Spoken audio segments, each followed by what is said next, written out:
NDA బ్యాలెన్స్లో ఉన్నామో NDA అలయన్స్తో కూడుకున్న party అనేది తెలంగాణలో అడుగుపెట్టబోతుంది. మీరు మార్పు చూస్తారు. రేవంత్ రెడ్డి సీఎం కుర్చీ పీకి పందిరేసే దాఖలాలు జనసేన పార్టీతో ఎన్డీఏ అలయన్స్ తప్పకుందని చెప్పేసి మేము సగర్వంగా చెప్పుకుంటున్నాం. ఎన్డీఏ బ్యాలెన్స్లో ఉన్నామో ఎన్డీఏ అలయన్స్తో కూడుకున్న పార్టీ అనేది తెలంగాణలో అడుగుపెట్టబోతుంది. మీరు మార్పు చూస్తారు. రేవంత్ రెడ్డి అన్న నమస్తే అన్న. నమస్తే అన్న, ప్రస్తుతానికి చూస్తుంటే తెలంగాణ రాష్ట్రంలో ఏ విధంగా ఉంది జనసేన పార్టీ హవా అంటే ఏమంటారు?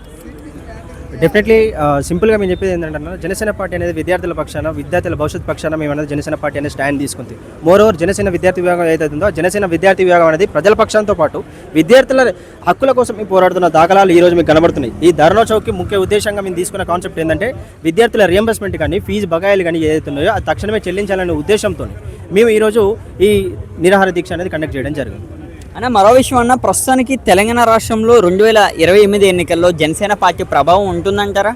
డెఫినెట్లీ అన్న, నేను ఏమంటున్నా అంటే ఒక ప్రజాక్షేత్రంలో ఉండాలంటే మీరు ఇక్కడ ఏంటంటే ఇక్కడ మేము పార్టిసిపేట్ చేసాం, గతంలో పార్టిసిపేట్ చేసాం. 2019లో చూసుకున్నట్లయితే పార్లమెంట్ స్థాయి దగ్గర నుంచి 2023లో అసెంబ్లీ ఎలక్షన్ దగ్గర వరకు అన్నిటికీ కూడా పార్టిసిపేట్ చేస్తూ వస్తున్నాం. ఇక ముందు కూడా చేసే దాఖలాలు ఉన్నాయి. దానికంటే ముందు 2028 వరకు మీరు వెళ్ళారు. బట్ దానికంటే ముందు మనకు వచ్చే రాబోయే గ్రేటర్ హైదరాబాద్ ఎన్నికల దగ్గర నుంచి మొదలు పెట్టుకుంటే కార్పొరేషన్స్ ఏదైతే ఉన్నాయో ఖమ్మం, వరంగల్ కార్పొరేషన్స్ కూడా ఏకదాటిగా మేము చూసుకుంటున్నాం. మీరు ఇంతకుముందు జరిగిన కార్పొరేషన్ ఎలక్షన్లో కూడా మంచిర్యాలలో ఒక కార్పొరేటర్ దగ్గర నుంచి మొదలు పెట్టుకుంటే మేము మా ప్రస్థానం, రాజకీయ ప్రస్థానం అనేది మొదలైంది.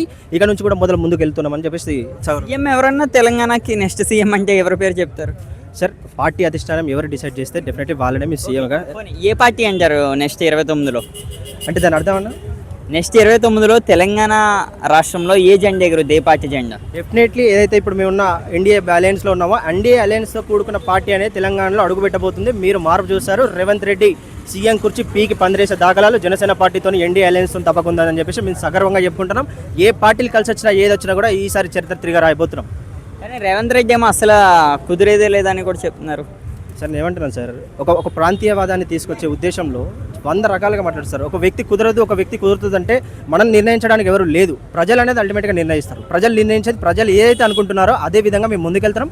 ప్రజల్లో బలంగా ఒక అంశం ఉంది, ఎన్డీఏని ముందుకు తీసుకెళ్ళాలి, జనసేన పార్టీకి ఒక స్థానం కల్పించాలనే ఉద్దేశంతో. ఎందుకంటే అందరి నాయకులు చూశారు, అన్ని పార్టీల నాయకులను ఇక్కడ చూశారు.